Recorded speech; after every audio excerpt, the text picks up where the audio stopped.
Sejanus Plinth.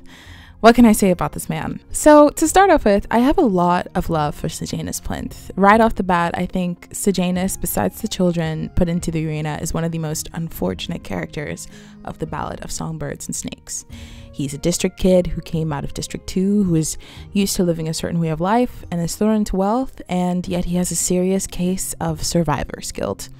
He is in contrast and foil to Snow in every single shape and form. He has enough empathy and enough emotional drive to take some form of action, even though that action was foolish and not well thought out. And that is exactly the problem. Empathy and emotional drive in such a system of Panem, without any skill, tact, or power to back you up, is a death warrant. In this video, I'm going to be analyzing Sejanus Plinth because I feel like he really deserved a bigger shout out than he got in the film. But before I get into it, I just want to say thank you to everybody else who watched my last video essay. I'm super surprised by the turnout and I was absolutely shocked. So thank you to everyone who listened to that. When I first read the book, Sejanus Plinth had true golden retriever energy. I mean, he's super kind, welcoming, and open. But as much as I love him, I couldn't help but get upset at his actions. It seems that Sejanus never really understood / studied the place around him, and unfortunately was just such wasted potential to me. And even more that the movie cut out his most significant scenes. Well, there are many different aspects that eventually led to his downfall. But let's analyze it piece by piece. Let's talk about him being a foil to Snow, because this is very important. The reality is that Sejanus Plinth is a foil to Snow, or should I say a contrast to Snow, in every single shape and form. He was born district, whereas Coriolanus was born into the capital. Snow's family lost their fortune during the war by investing in District 13, whereas Sejanus' family comes into wealth by investing in ammunitions during the same war.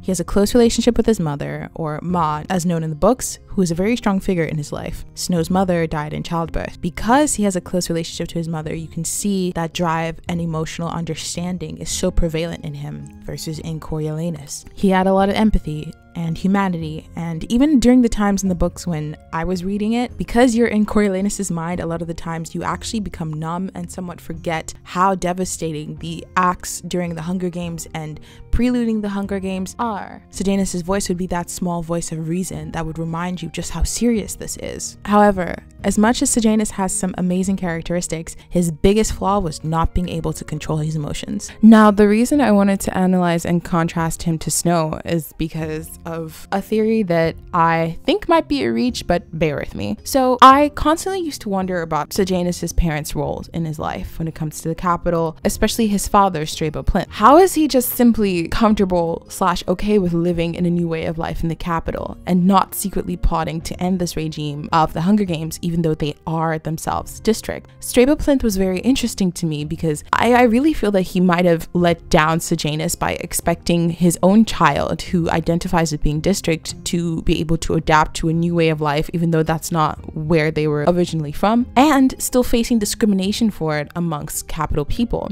It's so strange to me that someone's father would know his roots and his son's roots and still expect his son to act like a capital kid. And again, I understand that perhaps Strabo was just trying to make his way through the capital and provide for his family, but that is such an unrealistic expectation. I really felt that Strabo could have concocted a plan, or at least let on his son know that if you're disgruntled with what's happening in the capital, instead of having emotional outbursts, why don't we plan? Why don't we look at ways to make connections? Why do we look at ways to secretly pull strings behind the scenes to be able to make sure that we have power in this capital, and then we can do everything we possibly can for the districts? And it also kind of explains Sejanus' outbursts a lot of the time, because his own father doesn't really listen to him. In chapter 25 of the books, Snow says something that I thought was particularly interesting. So Snow and Sejanus have an argument about Sejanus wanting to help out Billy Tope and the rebels when they're in District 12 and they're peacekeepers. Now, naturally, Snow hates Billy Tope because of his relationship with Lucy Gray,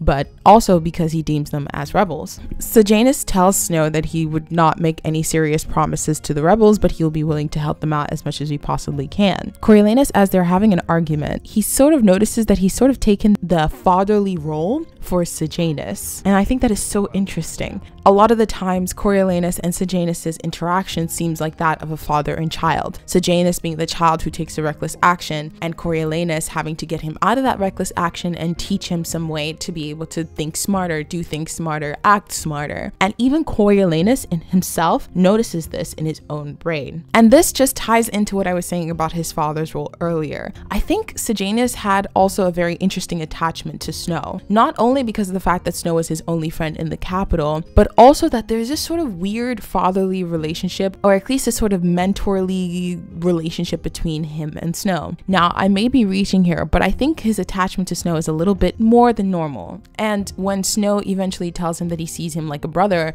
it just opens the floodworks. Of course, I'm pretty sure he felt kindred to Snow, specifically after that statement, but it seemed a lot of the times that Sejanus was just constantly looking for another father figure in his life because his own father figure did not seem to understand him. Also, what kind of supports this theory is that a lot of the times when Coriolanus and Sejanus are having an argument with one another, Sejanus regresses like a child, and not only in arguments but a lot of his actions. Sejanus is found with Billy Tope. Same thing when they have an argument when they're peacekeepers. He sort of regresses. He tries to argue his point, but he stammers and then he regresses back into himself. And then he sort of does this self-pity wallowing thing. I put everyone in danger and you're right. And I'm thinking to myself, my guy, please have some backbone here. But a lot of the times it did feel like he had this childlike behavior around Snow. And I don't necessarily know what to call that, but in a weird way, I did think that they have some sort of mentorly, or at least older brother and younger brother relationship. Unfortunately for Sejanus, Snow is not the kind of person to do things for another human being without his own personal self-interest, and if they get in his way, well, Snow is going to simply detach from that person, and that is eventually what happened. But I do feel like if perhaps Sejanus had been more attached to somebody, could have some more empathy, this could have worked out well. He could have had somebody to mentor him and help him direct his decisions in the capital, and he would have been more successful. It's just unfortunately his need for a father figure who understood him, or at least could guide him through his daily life in the capital, was Snow. And as we know, Snow is not a great fatherly figure for anything. Again, I don't want to shame Sejanus for having feelings, because I mean, for men in society, a lot of the times they are told not to feel, or not to be emotional, or not to express any sort of emotion. So that's not what I'm trying to say here. What I'm trying to say here is that whether you're a man or woman, having emotional outbursts in such a system in Panem does not help anybody. In Panem, emotional outbursts and a lack of power and tact are a dangerous combination. Anyways, let's go into another point I have. Self-destructive behavior. So I do think that Sejanus's behavior a lot of the time sometimes could be borderline self-destructive, and what I mean by that is also his behavior was detrimental to himself while he was trying to help others. And the thing is, again, let's remember that we're seeing things from Coriolanus's point of view. So if we saw things from his head, we could also understand where he's coming from on an even deeper level. But I also bring up the point of self-destructive behavior is because something specific happens in the books. While Snow was lurking through Sejanus's belongings in chapter 25, after suspecting him, after they had that little altercation between themselves and Sejanus was trying to help out Billy Tope, Snow went through his belongings, his little mementos box. He sees a few things, some photographs, some sleeping capsules, and bottles of morphling. Now, initially, the first time when I read this book, I didn't really think anything of it, because earlier in the books, after the bombings, everyone had suffered injuries, and Sejanus was also medicated, and they gave him morphling for his emotional outbursts as well. Also, I think it's interesting that they call it emotional outbursts as if people have not went through literal trauma in Panem, but I digress. And so he receives these bottles of morphling to be able to calm him down. Now, if you don't know, morphling is our real life version of morphine, and it's of course something that's extremely addictive, but in the world of Panem, it makes you numb to either joy or pain, and it's used a lot of the times in hospitalized situations or as an instrument by the capital against someone that they're holding hostage. And it's also the drug that Dean Highbottom is addicted to, and it makes him act funny in all sorts of ways. So it becomes a little bit more concerning when you hear through Snow's point of view describing the bottle of morphling, how the bottle looks like that of Dean Highbottom's, and it has little droplets, just like how Dean Highbottom would put little droplets of morphling on his tongue. And the fact that Sejanus has that in his own box is a little bit concerning, concerning because, again, we do not know if he has any inflicted wounds that he's trying to medicate, but as far as we know, there are none left over for him. I was also going to excuse it because he also wanted to be a medic and perhaps wanted an understanding of certain medications, but that didn't really make sense. Why would a hospital give a 17-year-old boy bottles of morphine, something that someone can easily become addicted to? Also, the fact that he has sleeping capsules could tell you that he's having trouble sleeping, and his sort of way of medicating himself or putting himself through is morphling. Now, again, we don't have enough information to go off of this, but if it is true that he is taking morphling and this is just a secretive behavior, I think it's so interesting that he's becoming a slow parallel to Dean Highnbottom, someone who is also friends with the Snow and got fucked over just like Dean Highnbottom was. I really wish we could have gotten a bigger understanding of what he was doing with it, but if he truly is using morphling, that could tell you the extent of his self-destructive behavior and how his soul is trying to cope in the capital. The truth is that Sejanus is a teenager, or at least in his early 20s as of the time of this book. However, I do think we need to hold him accountable in some shape or form because there are some actions that he took that I believe were very unnecessary. Now, in the books, there are more mentor meetings between Dr. Gall and the rest of the students. A lot of the times in the mentor meetings, he would voice his disdain for the Hunger Games and the ethics and morals of it all and how wrong it is, in which he is truly correct. The Hunger Games is one of the worst ideas I think I've ever heard of in a long time, simply because of how inhumane it is. And in a lot of them, Sejanus would show a lot of emotional reactions, but then he put a target upon his head when he decided to have an emotional reaction towards Dr. Gall. I think in one of the scenes he decided to throw a chair, and that is unfortunate. And again, I understand such a reaction, especially when everything's happening around you and you feel out of control. You try and fight for any single piece of control that you have. But my problem started coming in with Sejanus when, after each single time he would show a display of rebellion or show a display of some sort against the capital status quo, he would do it at the wrong time and in the wrong way. When he was in the mentor meeting, my first thought to myself was, what would you gain from shouting at Dr. Gall? You are now in a position of wealth. Would it not be smarter to keep your emotions and go back home and tell your father, who's in the capital and has enough money to fund Dr. Gall's projects, and tell him about what Dr. Gall is planning to do? Had it not become clear at this point that Dr. Gall does not listen to emotion, but she listens to power? She listens to fear. She listens to the carnal things that drive human beings. She doesn't care about your emotions. And to the average person, I would like to hope that it's reasonable enough to say that you would understand that pretty quickly.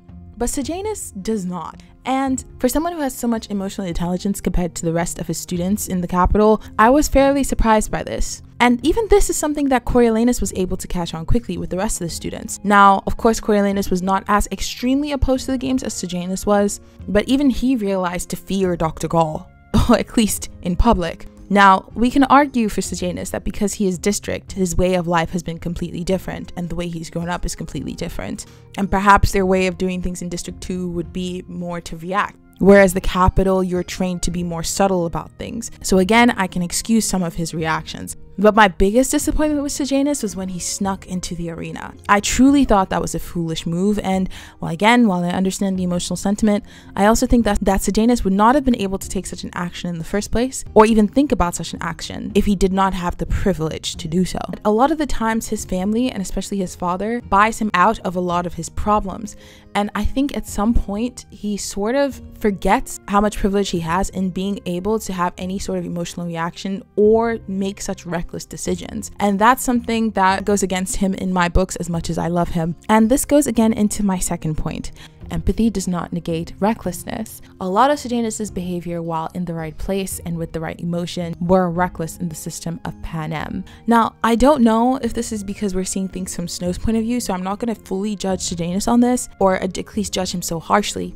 But sometimes when Sejanus would have a bit of a reckoning or have such an emotional reaction in certain moments, he sometimes made the whole entire ordeal about himself rather than the actual action that was taking place. For example, with Marcus in the arena, while I understand that you would want to be able to say goodbye to somebody who is your classmate, it's mentioned in the books that Marcus and Sejanus were not really close as classmates. Of course, this does not negate the horrific event that has taken place, but it's not like Marcus was his best friend, therefore he has to be able to perform the ritual rites that belongs to District 2. I don't think he does this on purpose, but sometimes he can really sort of get in his own way in trying to prove his own point.